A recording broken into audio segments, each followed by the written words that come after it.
या अय्युहल्लज़ीन आमनु दुखुलू फिस्सिल्मि काफ़्फ़तन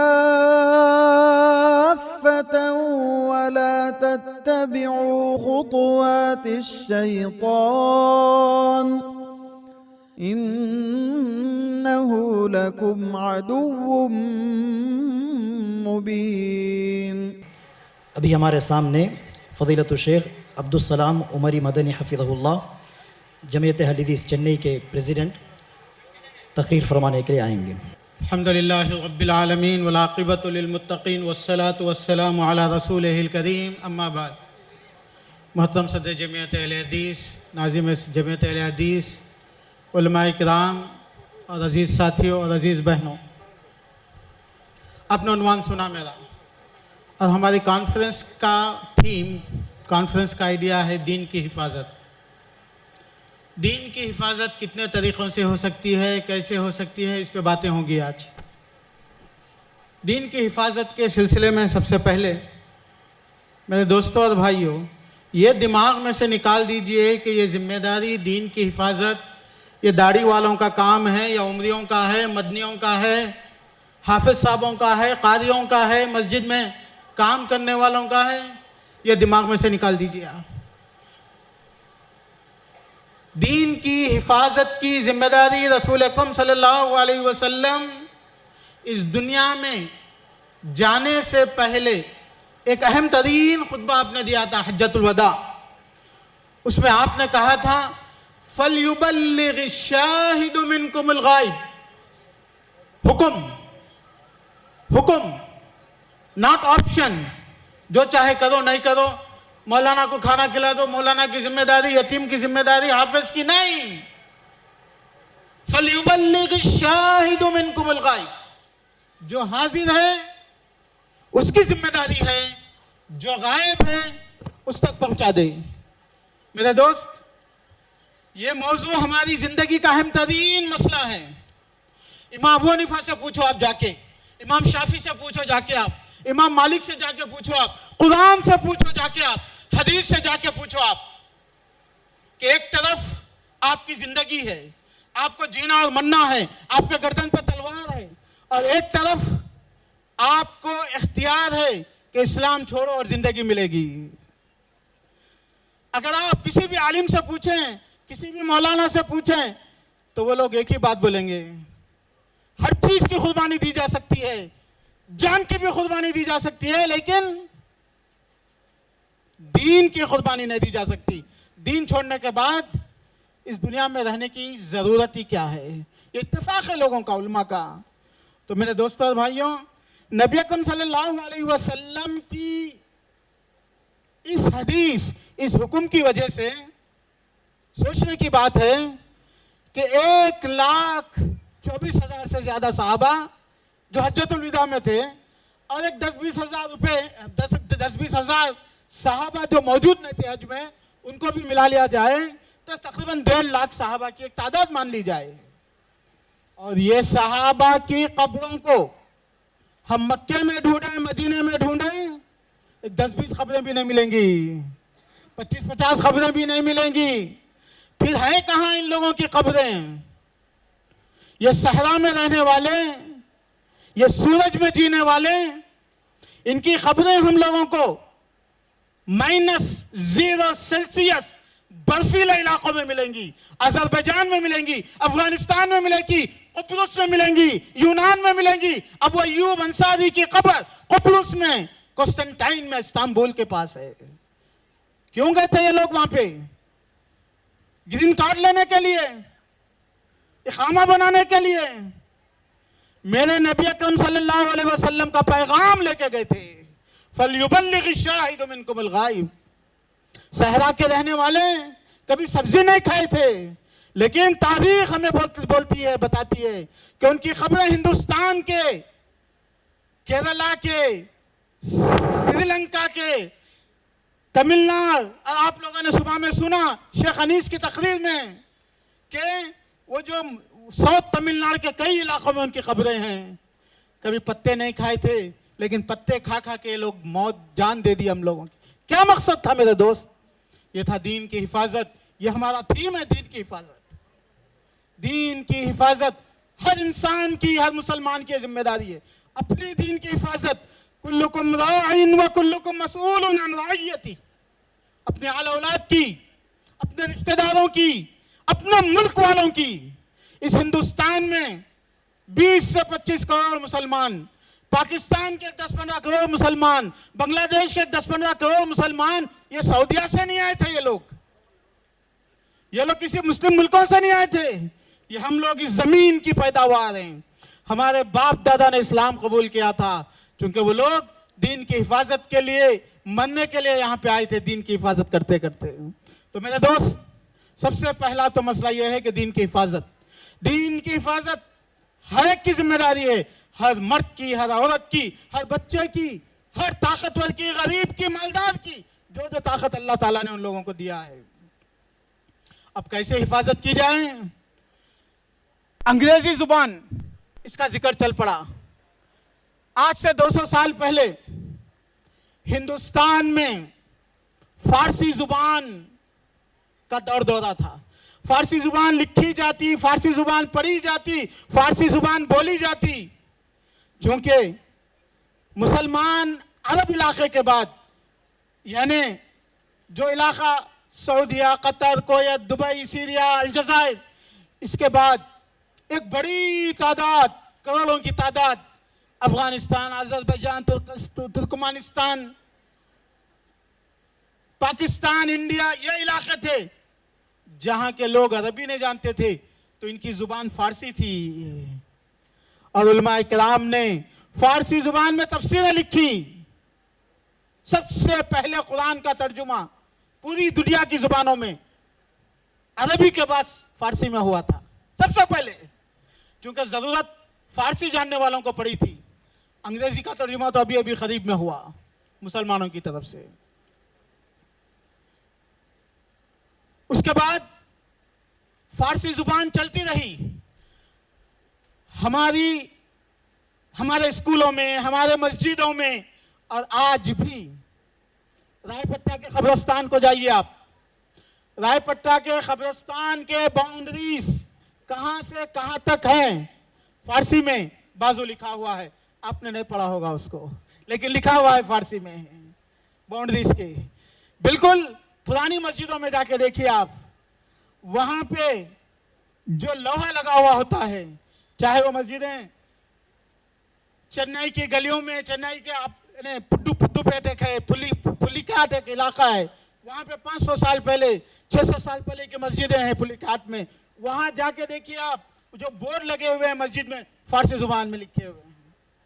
मेरे दोस्त, आप सोचिए कि पुलिकाट, आप लोगों ने सुना भी नहीं होगा वो इलाके का नाम, जो यहाँ से 6 किलोमीटर दूर, छोटी मस्जिद, वहां पे भी फारसी। मतलब क्या है इसका? ये किस बात की दलील है? दलील ये है कि लोग अपने दीन को पहुंचाते हुए यहाँ पे आए थे, और यहाँ के लोगों को अपनी जुबान सिखाई थी, इसलिए कि इन लोगों को दीन से जोड़ना था, फारसी से जोड़ना नहीं था, इन लोगों को दीन सिखाना था। उसके बाद जब अंग्रेज आए, तो अंग्रेजों ने मुसलमानों को फारसी से निकालकर अंग्रेजी जुबान सिखाना चाहा। उस वक्त के उल्मा ने अंग्रेजी जुबान सीखने से मना नहीं किया, अंग्रेजी तहजीब को अपनाने से मना किया। अंग्रेजी तहजीब को अपनाने से मना किया। लोगों ने गलत समझ लिया। बाज दफा लोग उर्दू नहीं सीखे, फारसी नहीं सीखे, अरबी नहीं सीखे, इंग्लिश सीखना शुरू कर दिए। हमारे उलमा को बहुत तकलीफ हुई, गुस्सा आया कि हमारे बच्चे कुरान नहीं सीखे, हमारे बच्चे फारसी नहीं सीखे, दीन नहीं सीखे, और अंग्रेजी सीख रहे हैं। तो इसीलिए कहा नहीं, पहले कुरान सीखो, पहले फारसी सीखो, बाद में जरूरत पड़ी तो इंग्लिश सीखो। लेकिन उन लोगों ने नहीं कहा कि मत सीखो, हराम है, ऐसा नहीं कहा। ये उनका मुतालिक झूठ कहा गया था। उन लोगों ने अंग्रेजी तहजीब की मुखालफत की, अंग्रेजी कल्चर की, अंग्रेजी दीन की मुखालफत की। उन लोगों ने जुबान की मुखालफत नहीं की। जुबान तो अल्लाह के बनाए हुए हैं। रसूल अकरम सल्लल्लाहु अलैहि वसल्लम ने अपने साहबी ज़ैद इब्न साबित रज़ियल्लाहु अन्हु को से कहा कि देखो, मुझे बाहर के लोगों को इस्लाम की दावत देने के लिए लेटर लिखना पड़ रहा है और वहां से लेटर भी आते हैं। मैं यहूदियों पे डिपेंड हो रहा हूं सीरियानी जुबान, इब्रानी जुबान के सिलसिले में। मैं नहीं चाहता कि हमारे राज दूसरों को मालूम हो जाए। क्या तुम सीख जाओगे? सहाबा थे, सहाबा। ज़ैद बिन साबित बहुत ज़हीन आदमी थे, कुरान भी उन्होंने जमा किया था। अल्लाह के रसूल ने जब बुला के बोला तो जरूर 17 दिन में he learned the Hebrew language, Syriani language in 17 days only. Possible? Yes, possible. मुमकिन है। जब बंदा मनने और जीने पे तैयार हो जाता है, चैलेंज ले लेता है, तो सब चीज पॉसिबल है। हमारे उलमा ने बहुत कुछ करके दिखाया। तो बहरहाल उन्होंने जुबान सीख ली। अल्लाह के रसूल के बहुत बड़े साहबी थे अबू इब्न अब्बास रज़ियल्लाहु अन्हु, उनके एक शागिर्द थे अबू हमजा। एक मर्तबा जाने लगे, सही बुखारी की रिवायत है, कुन्तु तर्जुमानन बैन इब्न अब्बास, मैं इब्न अब्बास के सामने बैठ के तर्जुमे का काम करता था। दुनिया के सबसे बड़े आलिम इब्न अब्बास, वो जाने लगे तो बुला के बोले, नहीं तुम मत जाओ, यहाँ ठहरो, तुम्हारा पूरा खर्चा मैं देता हूँ, स्पॉन्सरशिप। अबू हमजा के उन्होंने स्पॉन्सर कर लिया। फिर वो इब्न अब्बास के पास रह के लोगों को समझाते थे। सलमान फारसी, बाद में उनको ईरान का गवर्नर बना दिया गया था, because he used to know the language of the land, that area. मेरे दोस्तों, उसके बाद फारसी के बाद उर्दू जुबान आई। आपको मालूम है उर्दू जुबान में कितनी तफसीरें हैं? बहुत तफसीरें हैं। अरबी जुबान के बाद सबसे ज्यादा इस्लाम के मुताल्लिक किताबें फारसी में लिखी गई। फारसी जुबान के बाद उर्दू जुबान आई तो सबसे ज्यादा उर्दू में लिखी गई। उर्दू सीखने को हमारे उलमा ने हराम नहीं कहा, इसलिए नहीं कहा कि उर्दू के जरिए वो दीन सीखेंगे, उर्दू के जरिए वो दीन पे बाकी रहेंगे। इसीलिए मेरे दोस्तों, आज भी जहां जहां उर्दू जुबान है वहां पे लोगों को दीन की मालूमात दूसरों के बनिस्बत ज्यादा हैं, वहां पर फितने दूसरों के बनिस्बत ज्यादा हैं। तो बहरहाल उर्दू का तब मामला चला गया। आज आपके बच्चे इंग्लिश समझते हैं, इंग्लिश जानते हैं। आपके बच्चों को बुला के पूछो, who is the hero, who is the role model, who is the genius person in the world. आपका बच्चा इमाम बुखारी का नाम नहीं जानता, इमाम मुस्लिम का नाम नहीं जानता, इमाम अबू हनीफा का नाम नहीं जानता, उमर रज़ियल्लाहु अन्हु को नहीं जानता। हमारे पास ऐसे ऐसे जीनियस लोग, ऐसे ऐसे हीरोज, ऐसे ऐसे साइंटिस्ट पैदा हुए कि सारी दुनिया उनसे इल्म हासिल करती है। ये प्रॉब्लम आज है, इसीलिए मुझे ये उन्वान दिया गया कि आज इंग्लिश की जरूरत। मेरे दोस्त, तमिल, उर्दू, अरबी जो भी है, ये सब चीजों का मकसद हमारा दीन महफूज रहना है। और आज हमारे बच्चे, हमारे बच्चियां इंग्लिश जुबान को यूज करती हैं सोशल मीडिया पे, अपने सिलेबस में, अपने स्कूल्स में, और उनका उठना बैठना इंग्लिश में है। इसीलिए अब आपका फर्ज बनता है, बाप होने के नाते, माँ होने के नाते, अगर कम्युनिटी के जिम्मेदार हैं आप स्कूल खोल सकते हैं। आपका फर्ज है, it is not a optional thing, it is not optional voluntary, ये फर्ज किफाया है। हमारे स्कूल्स हों जहां हमारे बच्चे दुनिया जीने के लिए जहां सीख रहे हैं, वहां पे दीन भी सीखें। तो मेरे दोस्त, आज हमारे इस्लाम को, हमारे दीन को, हमारे कुरान को, हमारे अकीदे को हिफाजत के लिए हमारे पास सिखाने वाले इंग्लिश में हो। सीखने वालों की जुबान इंग्लिश बन गई। हमारे साहबे किराम ने फारसी इलाकों में गए तो फारसी में बात की, और उर्दू में गए तो उर्दू की बात की। दीन पहुंचाना है। बल्लिगू अन्नी वलो आया, बल्लिगू, तबलीग का काम होगा कैसा अगर जुबान नहीं जाएंगे। इसीलिए अल्लाह ताला हर नबी को बिलिसानी कौमी, उस कौम की जुबान में भेजते थे। इसीलिए मेरे दोस्त, आपकी मस्जिदों में इवनिंग क्लासेस चलें, आपके मदरसों में, आपके सेंटर्स में मॉर्निंग क्लासेस चलें, वीकेंड क्लासेस चलें, संडे क्लासेस चलें। लेकिन यह कोशिश कीजिए कि आपके बच्चे को वो जुबान में सिखाया जाए जो जुबान वो समझता है। तमिल समझता है तमिल हो, लेकिन इंग्लिश की बात इसलिए कि आज हिंदुस्तान में कॉमन जुबान इंग्लिश है, लोग इंग्लिश में हर चीज सीखते हैं। तो मेरे दोस्त, हमारी आज जिम्मेदारी है कि तफसीरें, हदीस की किताबें, ट्रांसलेशन के काम, ये सारे के सारे इंग्लिश में हों। और मेरे दोस्त, अभी कुछ अरसे से इंग्लिश स्कूल यानी इस्लामिक स्कूल्स, इस्लामिक कॉलेजेस का एक कॉन्सेप्ट चल पड़ा है। अल्हम्दुलिल्लाह, इससे फ़ायदा हुआ। अल्लाह से दुआ है कि अल्लाह ताला उसमें बरकत अता फरमाए, और अल्लाह से दुआ है कि ये कॉन्सेप्ट को और फैलाएं कि हमारे बच्चे इस्लामिक स्कूल्स में जाएं, और इस्लामिक स्कूल हर गांव में हो, हर गली में हो। वहाँ पे competitive exam, secular school, secular syllabus, university syllabus, colleges, CBSE state board के साथ साथ हमारे बच्चे अपना दीन सीखें। ये हमारी कौम की जिम्मेदारी है। इसीलिए मेरे दोस्तों और भाइयों, अब छोड़ दीजिए कि इंग्लिश जानने वाले मौलाना नहीं होंगे, ये कॉन्सेप्ट खत्म हो गया।